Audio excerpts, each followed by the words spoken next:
चारों अवस्थाओं से आत्मा पसार होती है, सतो प्रधान, सतो सामान्य, रजो और तमो। और प्रजापिता से लेके ए टू जेड, ऐसा नहीं कि प्रजापिता भी उससे छूट जाता है। अगर ईश्वरीय सेवा में हम पूरी तरीके से स्वाहा हो रहे, तो हो सकता है कभी कभी अवस्था नीचे जाए, मधुबन में भी माया आती है। इसका मतलब ये थोड़ी कि दूसरों के मुकाबले हमारी कुछ अवस्था बन ही नहीं रही है। उल्टा जितना हम ईश्वरीय सेवाओं में, ईश्वरीय परिवार में, संगठन में जाते हैं और सब कुछ अपना स्वाहा कर देते हैं, उतनी अवस्था तो बनती जाती है। और कहीं लेकिन छोटा भाई जी, मोटा अहंकार आ गया तो अवस्था नीचे भी जाती है। संकल्प तो नीचे गिरते हैं ना, अंदर ही अंदर जो संकल्प चल जाते हैं, घर में रह के तो वो नहीं चलते। और वहां रह के ब्राह्मण परिवार के प्रति जो संकल्प तो चलते हैं, संकल्प, उससे श्रेष्ठ और नीचे गिरती है। नहीं, संकल्प अगर चलते हैं तो वो संकल्पों के लिए पोतामेल भी तो है। अरे बाबा ने बोला रुस्तम से माया रुस्तम बन के लड़ाई लड़ती है। बाबा ने बोला मधुबन में वही रह पाएंगे जो पूरे मरे हुए होंगे। घर गृहस्थी में तो परीक्षा भी कम है ना, फिर आपकी आराम से रहो। मधुबन में वही रह पाएंगे जो पूरे मरे हुए होंगे। जीते जी मरने की बात है, देहाभिमान से मरने की बात है। परीक्षाएं भी ज्यादा आएगी। रुस्तम से माया रुस्तम बन के लड़ाई लड़ती है। जो जितना ज्यादा पुरुषार्थ करेगा उसको उतनी ज्यादा माया आएगी, क्योंकि उसके पास पावर है, माया से लड़ने का सामर्थ्य भी है। कमजोर को क्या, कमजोर को तो माया एक थप्पड़ मार जाती है, बेचारा गिर जाता है और पूरा ये हो जाता है, मिट्टी पलीत हो जाता है। उसकी तो बात ही नहीं है। जितना पावरफुल पुरुषार्थ करोगे उतनी ज्यादा माया। और अष्टदेव के लिए क्या बोला, उनको जितनी ज्यादा परीक्षाएं आती है उनके जीवन में, उनका पुरुषार्थ दिन दुना रात चौगुना और बढ़ जाता है। कोई भी संकल्पों से मार पड़ रही है, कोई निगेटिव वाइब्रेशंस मिल रहे हैं या खुद के संकल्प चल रहे हैं, पोतामेल की युक्ति है ना। रोज का रोज रात को सोते समय बाबा को पोतामेल लिखो, पावरफुल अमृत वेला करो, ज्ञान योग में अपने को रद्द कर दो, ईश्वरीय सेवाओं में रद्द कर दो। कौन क्या संकल्प कर रहा है, कौन क्या अच्छा बोल रहा है, हमारी स्थिति अगर अच्छी है, हमारे वाइब्रेशंस अच्छे हैं, तो हमें उनका असर नहीं होगा। अगर हमारी स्थिति डाउन है तो दूसरा छोटी सी बात बोलेगा, हम आहत हो जाएंगे।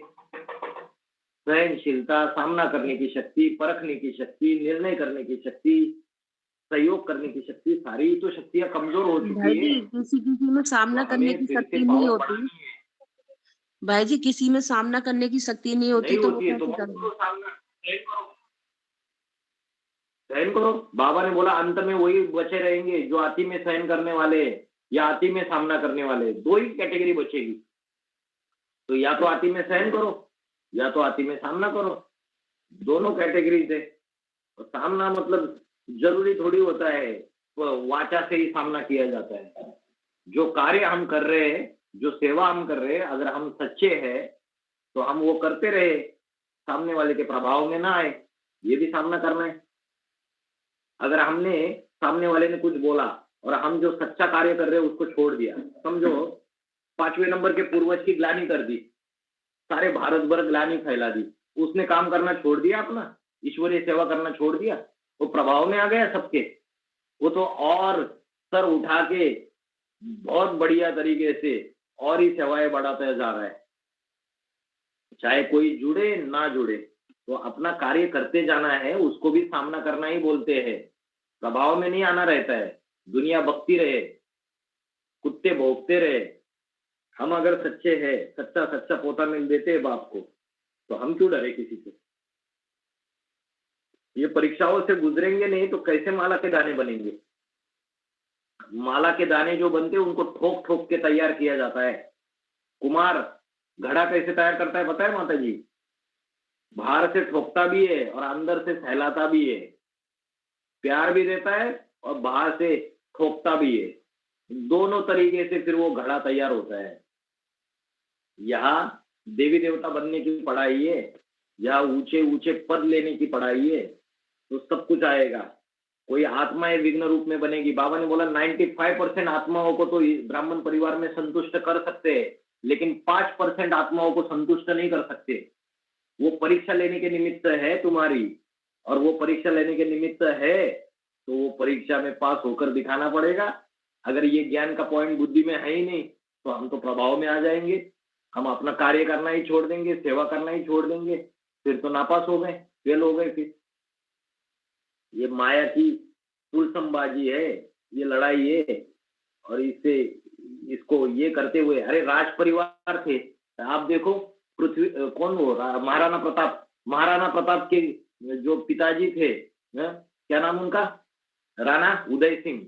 और 3 रानियां थी राणा उदय सिंह की, जयवंताबाई का पुत्र महाराणा प्रताप, दूसरी थी धीरबाई, और तीसरी और एक रानी थी। और धीरबाई कितनी कुटिल थी, जैसे कि माया इतनी कुटिल थी, राज परिवार में क्या क्या करती रहती थी, इतनी कुटिलता पूर्वक पेश आती थी सबसे, और इतना दुख देती थी। लेकिन जयवंताबाई क्या छोड़ गई या टिकी रही? टिकी रही। इवन राणा उदय सिंह को भी पता था ये कुटिल है करके। कैकेयी का एग्जाम्पल ले लो, दशरथ की 2 पत्नियां, कौशल्या, कैकेयी, सुमित्रा, 3 पत्नियां। उसमें कैकेयी का कैरेक्टर कैसे था, सुमित्रा का कैरेक्टर कैसे था, और कौशल्या का कैरेक्टर कैसे था? तो ऐसे कैरेक्टर ब्राह्मण परिवार में मिलेंगे, तभी तो वो धीरबाई राणा उदय सिंह की रानी बनी। तो संगम युग में यहाँ पढ़ाई पड़ी रहेगी, तभी तो जाके इतने बड़े राज परिवार में रानी बनी। तो यहाँ हाईएस्ट पुरुषार्थियों में भी परीक्षा लेने वाले और माया के रूप भी है बैठे हुए।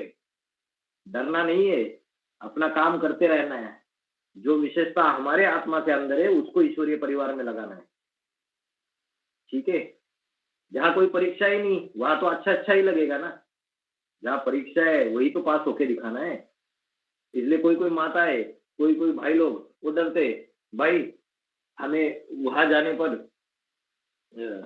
ये वो सारा।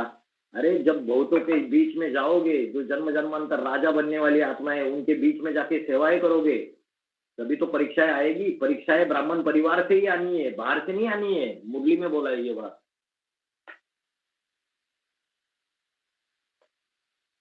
अभी तो सूली का कांटा बन रहा है।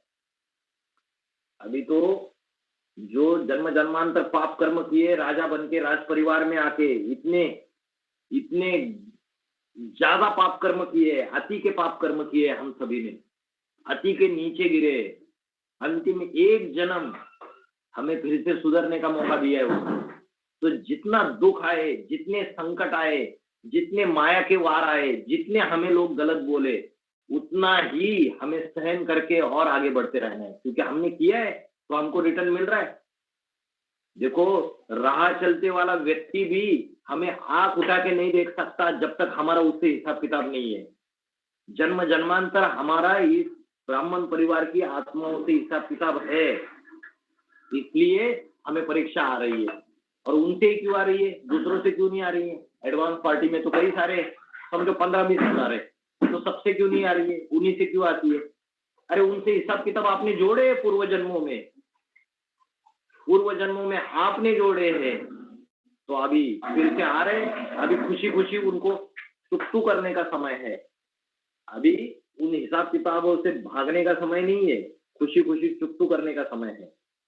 ठीक है, मेरे ख्याल से प्रश्न का उत्तर मिल गया होगा माता जी। हाँ जी।